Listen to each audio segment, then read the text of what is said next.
What's up everyone, welcome back to our channel again. In today's quick video you are going to see how to block someone on Roblox.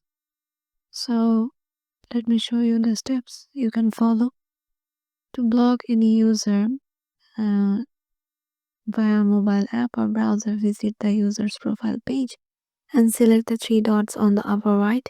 Here you can see it is, and on the upper right corner of the profile details section to open the drop down menu, and then the drop down menu will show follow, block user and inventory, and from there click the block user option to block a user. And for mobile apps the procedure is same. You have to click the three dots icon and just click block user, and the specific person will be blocked on Roblox.